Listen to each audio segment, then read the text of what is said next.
wonderful, so brave, and so powerful. And the most effective is a young wife. A 3-year-old daughter and a 3-month-old baby boy. His father had never seen him. And to talk to her and her acceptance of this, but also her faith in God about it was a close run as to which one of us would be crying first before I hung up the phone. But it was really an experience.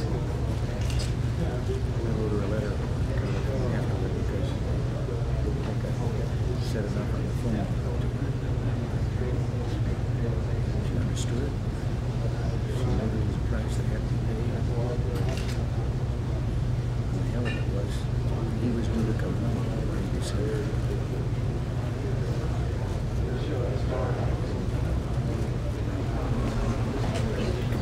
Nice to see you.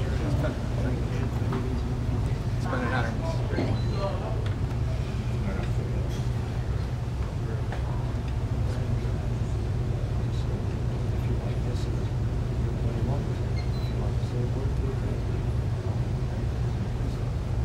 You all sit down, please.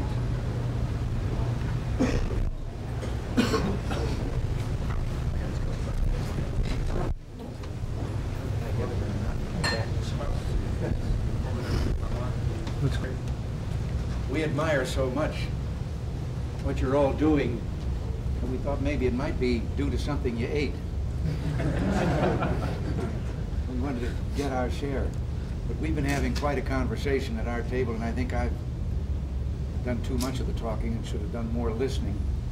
But just at the risk of just a couple of minutes here, in addition to thanking you all for what you've done, it occurred to me, because of what took place at our table, that maybe some of the others of you, just at least time for one or two, and we've all got to get back to duty.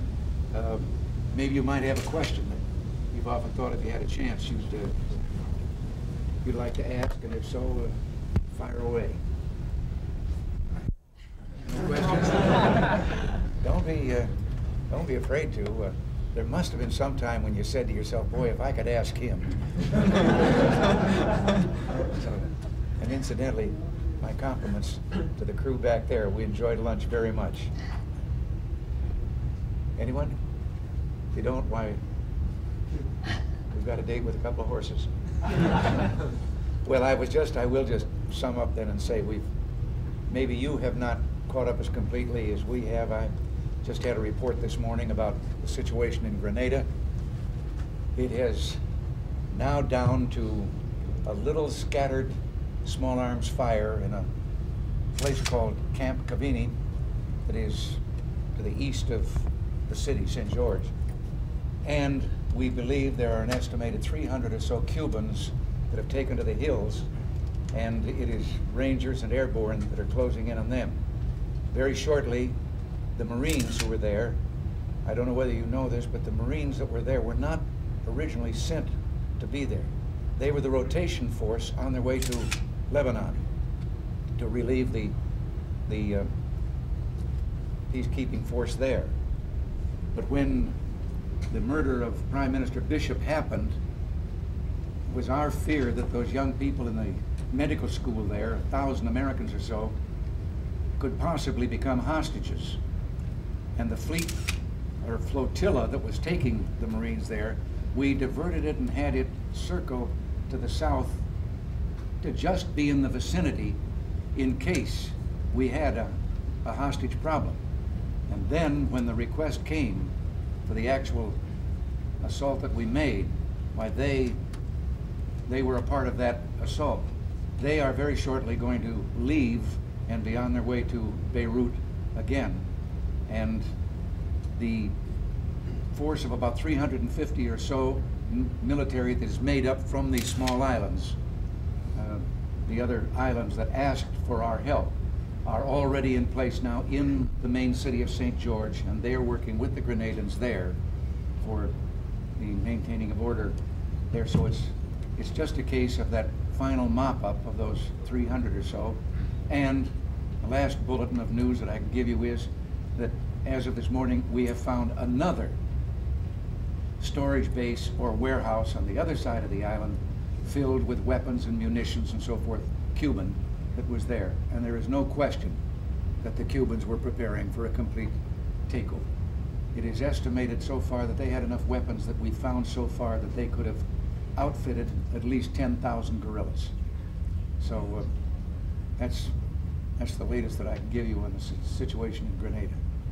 But again, thanks for, yes. Yes, sir. Are the other countries seeing it the United States way?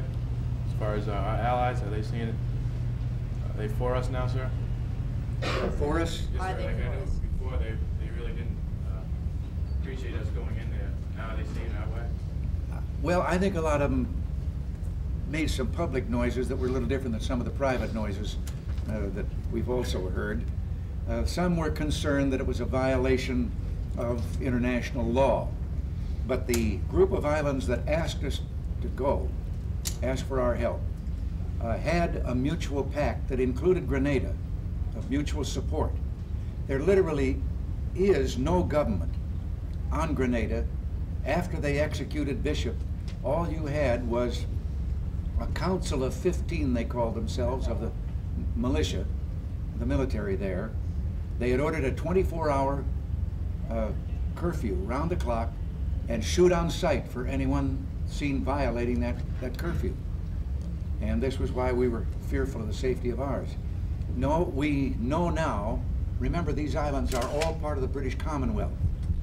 And the islands are now asking the United Kingdom if the Commonwealth, the other Commonwealth, British Commonwealth nations, can now come and help the British Governor General on Grenada reinstitute an interim government until they can have an election and let the people choose, as they had in the beginning, the kind of government that they want to have. So I don't think we're as alone in the world as the press would have you think. But I also think something else, I might as well say. I think also that there are some trouble spots in the world where the people making the trouble may be having second thoughts about how much trouble they want to make. And it's a good feeling. Well, thank you very much. Mr. President, Mrs. Reagan, thank you very much for joining us today. I'm sure that the crew really enjoyed having you here. Thank you, sir.